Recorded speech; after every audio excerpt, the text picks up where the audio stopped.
नमस्कार दोस्तों, स्वागत है एक बार फिर से आप सभी का मेरे YouTube चैनल स्टडी टूल्स में। तो जैसा कि हम लोग इतिहास के बारे में पढ़ रहे थे और इसके पहले लेक्चरों में हमने जो है सिंधु घाटी की सभ्यता और उसके साथ साथ जो है वैदिक सभ्यता के बारे में जानकारी प्राप्त किया। तो आज के इस लेक्चर में क्यों महत्वपूर्ण है, आज के इस लेक्चर में हम जो है बौद्ध धर्म के बारे में जानेंगे। और मेरा ये 100% गारंटी है कि आप अगर इस लेक्चर के माध्यम से पढ़ते हैं तो आपको इससे बाहर परीक्षा में कोई भी क्वेश्चन नहीं मिलेगा। साथ ही अगर आप चाहे किसी भी एग्ज़ाम की तैयारी करें, चाहे वो रेलवे, ग्रुप डी, एनटीपीसी या फिर जो है उसके साथ साथ जो है एसएससी, एमटीएस, पुलिस, जहाँ पर भी आपका जो है जर्नल अवेयरनेस, इतिहास से रिलेटेड क्वेश्चन आते हैं, वहाँ पर आप इस वीडियो लेक्चर के माध्यम से मदद ले सकते हैं। तो चलिए बिना देरी किए आज के लेक्चर को शुरू करते हैं। तो जैसा कि मैंने आपसे पहले ही बताया कि हम जो है बौद्ध धर्म के बारे में आज बात करेंगे। तो बौद्ध धर्म की बात करें तो बौद्ध धर्म के जो संस्थापक थे उनका नाम जो था वो थे गौतम बुद्ध, जिनके कारण इस बौद्ध धर्म की शुरुआत हुई है।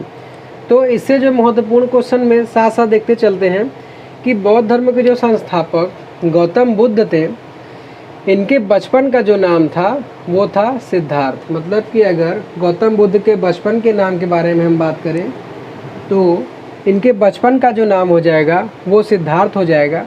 उसके साथ साथ पेपर में कभी कभी पूछता है कि वो किस जाति से थे। मतलब कि बौद्ध धर्म तो इन्होंने इसके संस्थापक थे, उसके अलावा जो सिद्धार्थ जो थे, जब मतलब ये बुद्ध नहीं बने थे उसके पहले किस जाति के थे, तो ध्यान रखिएगा ये शाक्य जाति के थे। ठीक है, जिनका जन्म 563 ईसा पूर्व में लुम्बिनी जो कि कपिलवस्तु में है और कपिलवस्तु जो कि नेपाल में है के वैशाख पूर्णिमा के दिन हुआ था। ध्यान दीजिएगा कि गौतम बुद्ध का जो जन्म हुआ था वो भी पूर्णिमा के दिन हुआ था और इनकी जो मृत्यु हुई थी वो भी पूर्णिमा के दिन हुआ था। उसके साथ साथ इनका जन्म का जो दिनांक है 563 ईसा पूर्व, इसको ध्यान रखिएगा। और जन्म स्थल लुम्बिनी कपिलवस्तु, ठीक है, जो कि वर्तमान में नेपाल है। यदि हम इनके पिता की बात करें तो इनके पिता का जो नाम था वो था शुद्धोदन और माता का नाम था महामाया।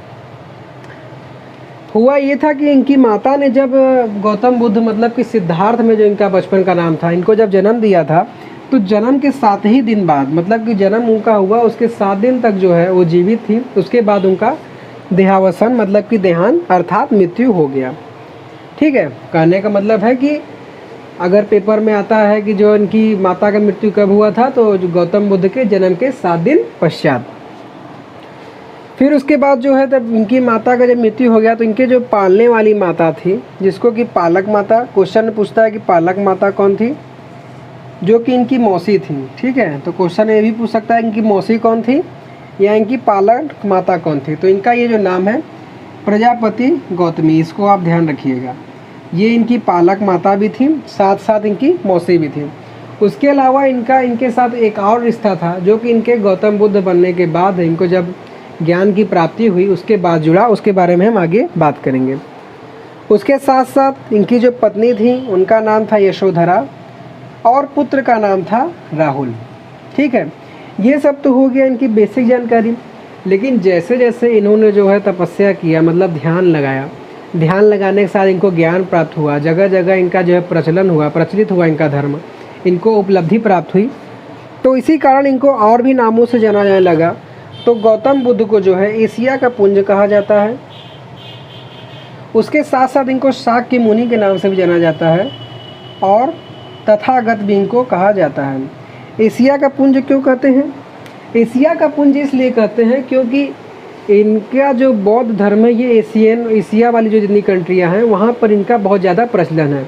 तो बहुत ज़्यादा विकसित होने के कारण बौद्ध धर्म को इनको जो है एशिया का पुंज कहा जाता है। अभी कहाँ कहाँ एशिया में थी तो इनके बारे में हम जैसे जैसे आगे इतिहास के क्रम को आगे बढ़ाते जाएंगे आपको इसके बारे में जानकारी होती जाएगी। ये हो गया। तो देखिए अभी ये तो इनकी बेसिक जानकारी हो गई। अब हम आगे बढ़ते हैं कि इनको किस तरीके से मतलब प्रेरणा मिली कि मैं जो है घर को त्याग देता हूँ, तो उसके बारे में कैसे इनकी जर्नी स्टार्ट हुई उसके बारे में बात करेंगे। तो तो देखिए हुआ क्या था कि 29 वर्ष की उम्र में इन्होंने जो है अपना घर छोड़ दिया, क्योंकि एक राजकुमार थे। तो इन्होंने 29 वर्ष की उम्र में अपना घर छोड़ दिया, जिसको कि बौद्ध धर्म में महाभिनिष्क्रमण के नाम से जाना जाता है। मतलब क्वेश्चन में आएगा कि महाभिनिष्क्रमण क्या होता है, तो ऑप्शन में दिया रहेगा कि बौद्ध ने जब 29 वर्ष की उम्र में अपने गृह को त्याग कर दिया था, तो उसी को जो है बौद्ध धर्म के क्या कहा जाता है, महाभिनिष्क्रमण। तो घर क्यों छोड़ा, इसके 4 कारण थे। क्या कारण थे? ऐसा बात है कि ये राजा तो थे, तो राजा के पुत्र होने के कारण जब इन्होंने नगर की भ्रमण करने के लिए निकले, तो नगर में भ्रमण करने पर इन्होंने 4 चीज़ें देखी। पहला क्या देखा? पहला इन्होंने देखा वृद्ध पुरुष, दूसरा इन्होंने देखा सन्यासी, फिर तीसरा इन्होंने देखा एक बीमार व्यक्ति, और चौथा फिर एक देखा डेड बॉडी, मतलब कि मृत शरीर। तो जब इन्होंने इन सभी को देखा, तो वृद्ध पुरुष को इन्होंने देखा कि भाई जब व्यक्ति जब बूढ़ा हो जाता है तो उसको सहारे की आवश्यकता होती है, क्योंकि जब व्यक्ति बूढ़ा हो जाएगा तो कार्य तो कर नहीं पाता, उसको अपने पुत्र की या फिर किसी अपने सहायक निकटतम मित्र कोई भी हो सकता है, उसकी आवश्यकता पड़ती है। फिर बीमार व्यक्ति देखा, तो इसमें व्यक्ति को उपचार के लिए किसी की सहायता पर चाहिए। व्यक्ति अगर मर जाता है तो उसके अंतिम संस्कार के लिए भी इसको किसी न किसी व्यक्ति की सहारा ही चाहिए। तो इन्होंने तीनों में देखा, बस केवल किसमें सहारा की आवश्यकता नहीं है, सन्यासी में। मतलब कि एक जो भिक्षुक व्यक्ति था, सन्यास धारण कर लिया था, जिसको सांसारिक मोह माया से कोई मतलब नहीं था, उसका इन्होंने ज़िंदगी देखा, तो इनको लगा कि इसका लाइफ जो है बेटर है। तो इन्हीं चारों चीज़ों को देखने के कारण इन सभी में से उन्होंने सन्यासी की जीवन डेली के जो रूटीन होता है उससे प्रभावित होने के कारण 29 वर्ष की आयु में अपनी पत्नी यशोधरा और पुत्र राहुल को छोड़ के ये घर को त्याग दिया। ठीक है। तो क्वेश्चन कभी ये भी बनता है कि जब इन्होंने जिस रथ पे ये गए थे, जब इनको छोड़ा गया था गृह त्यागते समय, तो उस समय सारथी कौन था? तो ध्यान रखिएगा, उस समय जो सारथी था उसका नाम था चन्ना, और जिस घोड़े के द्वारा वो रथ से गए थे उस घोड़े का नाम था कंथक। ठीक है, ये दोनों क्वेश्चन आप ध्यान रखिएगा, जो कि बहुत ही इम्पोर्टेंट है। फिर उसके बाद जैसा कि इन्होंने 29 वर्ष की उम्र में घर छोड़ दिया, 29 उम्र में घर छोड़ने के बाद इनको निर्वाण कब प्राप्त हुआ, मतलब कि ज्ञान प्राप्त हुआ, तो 35 वर्ष की उम्र में बिहार के उरुवेला, जो कि वर्तमान स्थिति समय में जिसको हम बोध गया के नाम से जानते हैं, में निरंजना नदी के तट पर, निरंजना नदी जो कि इस समय में फल्गु नदी है, फल्गु नदी या फाल्गु नदी के नाम जानते हैं, तो वहाँ पर इनको निर्वाण प्राप्त हुआ, अर्थात कि ज्ञान की प्राप्ति हुई। तो अगर आप टाइमिंग देखेंगे तो 35 वर्ष की उम्र में प्राप्ति हुई, और शुरुआत इन्होंने कब किया था? 29 वर्ष की उम्र में, मतलब कि इन्होंने कुल 6 वर्ष कुल तपस्या किया। कहने का मतलब ये है कि जब इन्होंने अपने घर को त्यागा तब से 6 वर्षों तक इन्होंने तपस्या किया, तब जाके 35 वर्ष की अवस्था में इनको ज्ञान की प्राप्ति हुई। और उस स्थल को भी ध्यान रखिएगा, कहाँ? बिहार के उरुवेला में। उरुवेला उस समय का नाम था जिसको इस समय हम बोध गया के नाम से जानते हैं। किस नदी किनारे? निरंजना नदी, जिसको हम फाल्गु नदी के नाम से जानते हैं। तो इसको प्राप्त जो इनको हुआ निर्वाद, इसे जो है संबोधि भी कहा जाता है। इसको ध्यान रखिएगा कि क्वेश्चन आएगा, बौद्ध धर्म में संबोधि किसे कहा जाता है? निर्वाण प्राप्त को संबोधि कहा जाता है। अब जैसा कि इन्होंने 29 वर्ष की आयु से जो है अपनी जर्निंग स्टार्ट कर दी, तो ऐसा तो है नहीं कि इनको पूरा आइडिया था कैसे क्या करना है। जैसे अगर अभी भी आप प्रिपरेशन कर रहे हैं तो आपको पूरा तो आइडिया है नहीं कि आपको कैसे क्या जाना है। आपको एक मार्गदर्शक की आवश्यकता होती है। आप ही को नहीं, कोई भी जीवन में कोई भी फेस की तैयारी करेंगे तो सभी को किसी न किसी एक मार्गदर्शक की आवश्यकता ज़रूर पड़ती है। तो उसी में जो इनके जो पहले मार्गदर्शक, मतलब जो पहले शिक्षक जिनको माना गया है, वो है अलार कलाम। ठीक है, इसको आप ध्यान रखिएगा, पेपर में पूछता है कि इनके पहले शिक्षक कौन थे, तो वे थे अलार कलाम, जो कि सांख्य दार्शनिक थे। ठीक है, और उसके अलावा जो इनके दूसरे शिक्षक थे वो थे रुद्रक रामपूत। इसको भी ध्यान रखिएगा कि इनके जो दूसरे शिक्षक थे वो थे रुद्रक रामपूत। इतना हो गया। अब उसके बाद जब इनको ज्ञान वगैरह प्राप्त हो गया तो इन्होंने अपने ज्ञान का प्रचार प्रसार करना शुरू किया। तो ज्ञान का प्रचार प्रसार करने के लिए जब इन्होंने अपना प्रथम उपदेश दिया, तो उस स्थान का नाम जहाँ पर इन्होंने अपना प्रथम उपदेश दिया वो सारनाथ का ऋषिपत्नम यूपी में। मतलब कि इस स्थान को पेपर में पूछता है कि गौतम बुद्ध ने अपना पहला उपदेश कहाँ दिया, तो उन्होंने सारनाथ के ऋषिपत्तनम यूपी में अपना पहला उपदेश दिया। और ये इस उद्देश्य को इन्होंने जो ये उद्देश्य दिया है, इसको बौद्ध धर्म में धर्म चक्र परिवर्तन के नाम से जाना जाता है, जो कि बहुत ही महत्वपूर्ण क्वेश्चन है। बौद्ध धर्म में धर्म चक्र परिवर्तन किसे कहा जाता है? गौतम बुद्ध के प्रथम उपदेश को। तो जैसा कि मैंने आपसे बताया था कि प्रजापति गौतमी से इनका आगे भी एक रिलेशन बनता है। तो जब इन्होंने अपना प्रथम उपदेश दिया तो उस समय जो इनकी प्रथम महिला शिष्या थी वो प्रजापति गौतमी अर्थात इनकी पालक माता या कह सकते हैं कि मौसी ही थी।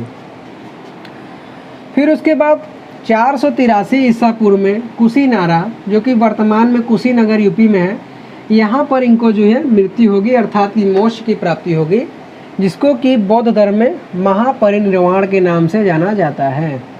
ठीक है, मतलब कि इनका जन्म हुआ था 563 ईसा पूर्व में और मृत्यु हुई थी 483 ईसा पूर्व में। जन्म किस स्थान पर हुआ था? लुम्बिनी कपिलवस्तु में, और मृत्यु हुई थी कुशीनारा में यूपी में। ठीक है, जन्म हुआ था आपका कपिलवस्तु नेपाल और मृत्यु यूपी में इस समय। उसके साथ साथ इन्होंने जब बौद्ध धर्म की प्राप्ति की तो इन्होंने त्रिरत्नों के बारे में बताया, जो कि बौद्ध धर्म में बहुत ही महत्वपूर्ण स्थान रखते हैं। और ये त्रिरत्न क्या था, बस क्या इसका नाम ही जानना जरूरी है कि पहला त्रिरत्न इन्होंने जो बताया वो बताया बुद्ध, दूसरा बताया धर्म और तीसरा बताया संघ, जिसे कि बौद्ध धर्म का त्रिरत्न के नाम से जाना जाता है। उसके साथ इस बात को आप ध्यान रखिएगा कि बौद्ध धर्म में पुनर्जन्म में तो विश्वास रखा जाता है।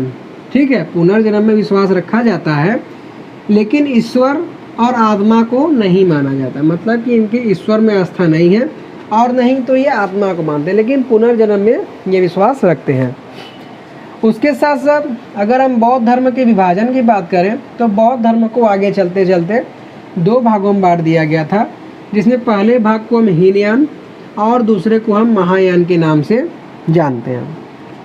ठीक है, मतलब कि जब इन्होंने धर्म का उपदेश दिया फिर धीरे धीरे धर्म का प्रचार प्रसार होता गया और लोग इनसे जुड़ते गए, तो धर्म को 2 भागों में बांट दिया गया, हीनयान और महायान। उसके साथ साथ बुद्ध में जो है कुछ साहित्यों की रचना की गई, जिसमें जो पहला साहित्य था वह था बुद्ध चरित्र, जिसको कि बौद्धों का रामायण भी कहा जाता है। और इसके जो लेखक थे वो थे अश्वघोष। मतलब कि अश्वघोष ने बुद्ध चरित्र की रचना की, जिसको कि बौद्धों का रामायण भी कहा जाता है। उसके साथ साथ दूसरे रचना की बात करें बौद्ध धर्म से तो वो था जातक कथा। तो जातक कथा क्या है? तो जातक कथा में महात्मा बुद्ध के पुनर्जन्म, क्योंकि बौद्ध धर्म में पुनर्जन्म में विश्वास इसीलिए है क्योंकि इनका जो है पुनर्जन्म में आस्था था। पुनर्जन्म की इसमें कथा बताई गई है, किस रूप में? कविता के रूप में। ठीक है, तो इस तरीके से ये जानकारी हो गई। अब उसके साथ साथ हम आगे मैं और बताता हूँ कि इससे अब रिलेटेड क्या महत्वपूर्ण क्वेश्चन बनेगा। और जैसा कि आपने देखा कि बौद्ध धर्म के लिए इतना उन्होंने प्रथम उपदेश दिया, तो उसके साथ ही जैसा कि मैंने आपको बताया था कि इनको एशिया का पुंज भी कहा जाता है। मतलब कि बौद्ध धर्म का बहुत ही जो प्रचार प्रसार किया गया होगा, तभी जो इतना इस धर्म को प्रचलित होने में संभावना हुई। तो हुआ क्या था कि इसको प्रचलित करने के लिए, मतलब कि इसका फैलाव करने के लिए बौद्ध संगीतियाँ की गई थी। ठीक है, जो कि परीक्षा की दृष्टि से बहुत ही महत्वपूर्ण है ये बौद्ध संगीतियाँ, जिनको कि बौद्ध सभा भी कहा जाता है। और ये कुल 4 की गई थी। ठीक है, तो इसको आप ध्यान रखिएगा कि इन सभी के समय कौन इसका शासक था, कौन से स्थान पे किया गया था, अध्यक्ष कौन थे उस समय और कौन से समय में। जैसे कि अगर हम बात करें कि पहला जो है बौद्ध संगति जब किया गया था तो उस समय के शासक कौन थे? अजातशत्रु। और किस स्थान पर किया गया था? राजगृह में। उस संगति के अध्यक्ष कौन थे? महाकश्यप। और समय की बात करें तो 483 ईस्वा पूर्व। ठीक है, मतलब कि आप कैसे याद करेंगे? अजातशत्रु उस समय के क्या थे? शासक थे। कहाँ पे किया गया था? राजगृह में। फिर उसके बाद उसके अध्यक्ष महाकश्यप और स्थान 483 ईसा पूर्व। फिर उसके बाद दूसरे बौद्ध संगीति की बात करें तो उस समय इसके शासक थे कालाशोक, स्थान वैशाली, अध्यक्ष थे सभाकामी और समय था 483 ईसा पूर्व। मतलब कि कालाशोक, वैशाली, सभाकामी, 383 ईसा पूर्व। तीसरे बौद्ध संगति के समय शासक थे अशोक, स्थान था पाटलिपुत्र और उस समय जो अध्यक्ष थे वो थे मोंगलीपुत्र तिस्स और समय था 255 ईसा पूर्व। चौथे के समय शासक थे कनिष्क, स्थान था कुंडलवन जो कि वर्तमान का कश्मीर है और उस समय जो अध्यक्ष थे वो थे वसुमित्र जिनका एक नाम और है अश्वघोष। और समय की बात करें तो अगर आप लूसेंट वगैरह पढ़ेंगे तो उसमें प्रथम शताब्दी और उसके साथ जिसके कुछ साक्ष्य ज़्यादा मिलते हैं वो है 78 AD, मतलब कि ईसा के जन्म के 78 वर्ष बाद। अब जैसा कि मैंने आपको बताया भाई पढ़ के तो याद करना होगा। और अगर ट्रिक की बात करें तो ट्रिक आप इसका इस तरीके से इनके पहले लेटर से बना सकते हैं, जैसे अजातशत्रु का A, कालाशोक का K, फिर अजातशत्रु का A और कनिष्क का K, मतलब कि AK कालाशोक, AK से हो गया अजातशत्रु, कालाशोक, फिर A से हो गया अशोक और फिर K से हो गया कनिष्क। स्थान की बात करें तो राजगृह का R से राजगृह होगा, वैशाली का होगा V, पाटलिपुत्र का होगा P और कुंडलवन का होगा K, मतलब कि RVPK, AK RVPK और अध्यक्ष महाकश्यप का M और सभाकामी का S, मोंगलीपुत्र का M और वसुमित्र का V, मतलब कि MSMV। और समय आपको ध्यान रखना पड़ेगा कि पहले के बीच में अंतर है 100 वर्ष का, फिर उसके बाद कुछ ज़्यादा है, फिर 78 AD। तो दोस्तों आशा करता हूँ कि आपको बताया कि सभी जानकारी समझ में आ गई होगी। जितना मैंने आपको बताया है आप निश्चित तौर पर मान लीजिए कि इससे बाहर आपका एक भी क्वेश्चन किसी भी वनडे एग्जामिनेशन में नहीं जाएगा। तो इसी के साथ हमारा जो है आज बौद्ध धर्म का लेक्चर कंप्लीट हो जाता है। सभी जानकारी हम पढ़ लेते हैं। अब इसके आगे लेक्चर में हम बात करेंगे जैन धर्म के बारे में और फिर दोनों में क्या समानता विभिन्नता है उसमें एक और लेक्चर लेंगे। तो इसी के साथ जो है आज मैं आपसे विदा लेता हूँ। आशा करता हूँ बताई गई सभी जानकारी आपको समझ में आई होगी। तो प्लीज़ वीडियो को लाइक, चैनल को सब्सक्राइब और कमेंट ज़रूर कीजिएगा, जिससे कि आपको आगे आने वाले वीडियो से अपडेट मिलती रहे। और अपने बहुमूल्य सुझाव को हमको अपने कमेंट के माध्यम से ज़रूर बताइएगा। So thanks for watching.